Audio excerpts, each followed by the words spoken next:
Thank you, Chair Kimball, and good morning to our Board of Trustees. Seeing as how, like many of you, this is my first in-person trustees meeting, I must say that this moment is truly special. It is my pleasure to meet all of you in person, but I'm also proud of the progress demonstrated by our system-wide leadership and state vaccination efforts that have allowed us to meet safely in person once again. Before I continue, I'd like to personally thank President Jimenez Sandoval and President Yao for their hospitality upon my visit to their campuses. As I have resumed the campus visits my predecessors took on, I've been grateful to take away key insights from both of you and will be critical in the work that we do at CSSA. So thank you for your service to our students and for inviting me to attend. And for our other campus presidents, I look forward to visiting more campuses in the future. Since last speaking to you all, CSSA has continued to strategically advance the voice of our students. And though we have been busy in our diverse actions, I want to specifically highlight our finalized 2022 policy agenda that our Board of Directors has passed last month. This policy agenda is reflective of a new process I authorized this year in an effort to be more responsive to student needs and more actionable. Through the efforts of our dedicated Associate Director, Chris Willett, we have put together an agenda that I believe is not only comprehensive, but seeks to address the core equity issues facing our system. In this agenda, our students are committed to 4 priorities: accessibility of baseline services, student health and safety, academic success and holistic experience, and system-wide environmental sustainability. Within each priority are many goals that range from addressing food insecurity, support systems for students with dependence, assessment of classroom technology, infrastructure, and student mental health services. Elements that we are pleased to all see reflected in this year's budget request, and our students are ready to advocate, and we look forward to working with all CSU stakeholders to procure this much-needed resources for our system. Notably, this policy agenda reflects shared priorities across the CSU. Like our CSU leadership, our students are committed to pushing for a holistic care approach to basic needs. Like our leadership, we are committed to increasing faculty diversity, eradicating existing equity gaps, and creating a more sustainable CSU. I'm happy to report that our collaboration in C-Success and key legislative victories mean that we are already working to actualize this policy agenda. Additionally, in the spirit of our time, I want to take a moment to extend my gratitude to the unsung leaders whose efforts have fundamentally changed our system. First, I want to acknowledge the work of our incredible student leaders who have worked tirelessly and intently during a crisis that we truly were not prepared for.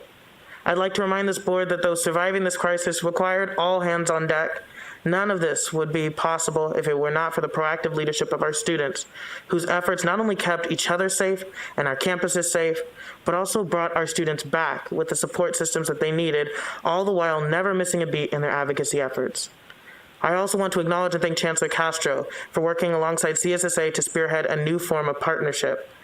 Though CSSA has worked with many chancellors before, Chancellor Castro has readily met us in our commitment to serving as partners in higher ed policy, including myself and our CSSA's vice presidents in planning, execution, and implementation of system-wide policies.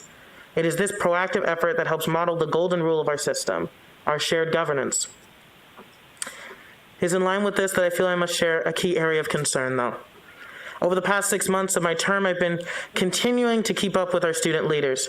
I continue to hear stories of student leaders who attempt to meet with administrators to address the critical issue that is policing on our campuses, only to be felt left out of shared governance and the process that we all hold so near and dear to us. Shared governance is truly the backbone of our system. Is what allows us to bring stakeholders to the table and ensure that we are including all perspectives and building raving fans behind our policy efforts. And though I recognize shared governance is easy when we are in agreement, and it is notably more difficult to respect and protect it when the issues are contentious, that is not when shared governance truly reaps its full value. It is these exact issues, the ones where we cannot seem to come to a common understanding, the ones where students are relentless and willing to advocate for their ideas, the ones where the core issue calls to question the very foundation of who we set out to be, that shared governance really matters. And that concerns me about this environment that some of our campuses have created that is not upholding the shared governance that exists at the core of our institution. Because the reality is that policing and other issues related to campus safety pose a threat to our modern education system. It inhibits us from truly reaching all students and serves as a looming reminder of just how far we are willing to push ourselves to support our students. Though we have accepted that every facet of our institution should be readily available to change in order to support student success, students for too long have felt that policing is not held to that same standard. This perpetuates an exclusivity that inhibits us from taking a comprehensive look at student success and well-being. As a result, we've created a piecemeal safety net around our students, one where our hurried efforts to provide necessary support without threatening our very foundation results in us losing thousands of students. If in the last 22 months we've been virtual, our campus leaders have been vocal about the needed transformation on our campuses. If in the wake of lynchings of innocent Black folks across the country, our leaders responded with renewed commitments to eliminate equity gaps, create more inclusive campuses, and faithfully create an anti-racist campus, then I feel I must remind us all that these promises require actions and partnerships with our students. Anti-racism is not a noun but a verb. It is not a title held but actions taken. But the only way we can actualize these promises is if we abandon our practice of throwing shared governance to the wayside whenever it proves inconvenient. Trustees, campus presidents, and students alike, hear me when I say that we cannot have a future if we are not ardent defenders of our shared governance. We cannot make any progress if we do not intend to face the hardest issues. We cannot pride ourselves in leading the nation in equity, diversity, and transformative education if we are not also fully willing to confront the impacts of the systemic issues in this country that have created those inequities in the first place.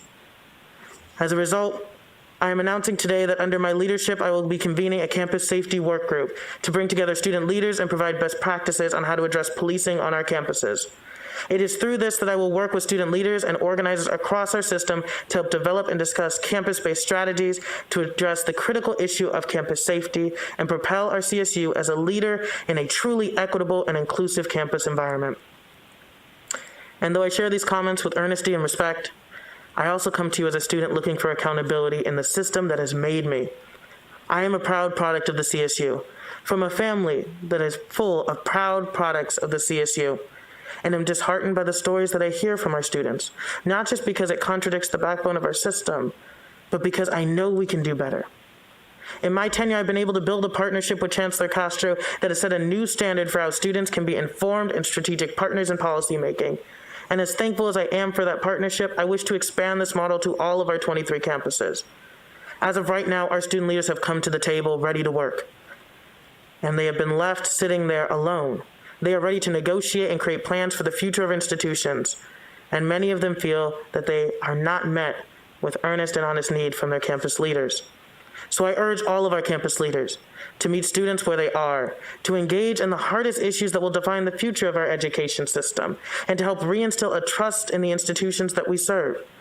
It is through this partnership that we will not only ensure that our campuses are truly committed to eradicating equity gaps as we have set out to do, but that we continue to be a national leader in providing a quality and diverse education. Thank you. Chair Kimball, that concludes my report.